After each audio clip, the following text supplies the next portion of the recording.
Pekon terbuka, inikah punca nak jatuhkan kerajaan? Ahli Parlimen Arau, Datuk Seri Syahidan Kassim mendakwa usaha sedang dibuat bagi memastikan Jemaah Menteri Kerajaan Perpaduan yang diterajui oleh Datuk Seri Anwar Ibrahim dijatuhkan. Kami sedang berusaha supaya kabinet ini tidak tahan lama dan insya-Allah kami akan kembali memerintah berdasarkan mandat rakyat.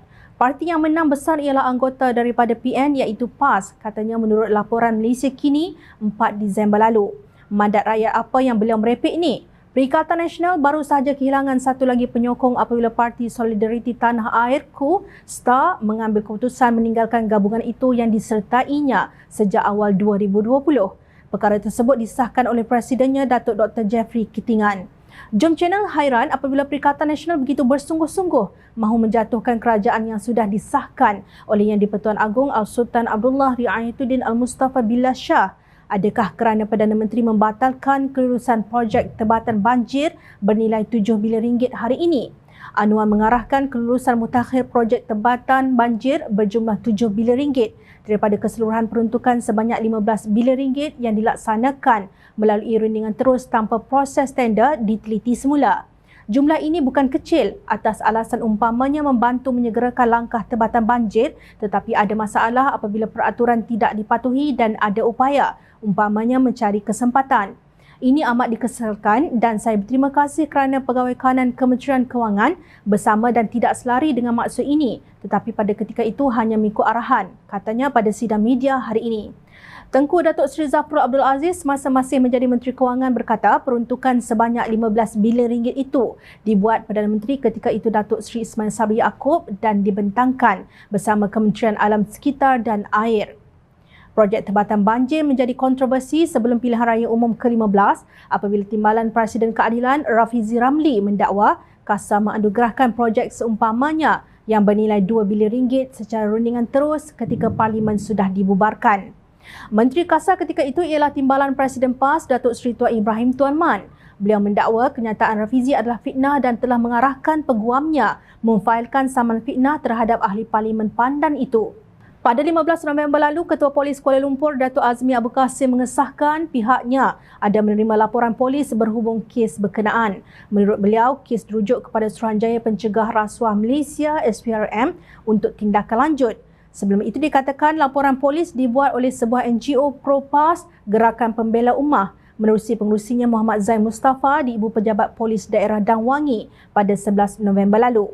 Berdasarkan kenyataan Perdana Menteri itu, projek tebatan banjir sebanyak 7 bilion ringgit dianugerah secara rundingan terus memang wujud di kementerian yang diterajui Tuan Ibrahim. Nilai projek berkenaan yang diberi secara rundingan terus jauh lebih besar daripada kes yang dibangkitkan oleh Rafizi sebelum ini. Sekarang, apa kata Tuan Ibrahim?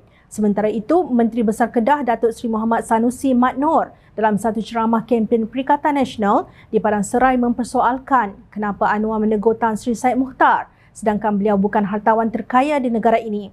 Beliau mendakwa Anwar hanya berani menegur Syed Mukhtar kerana beliau Melayu dan senang dibuli.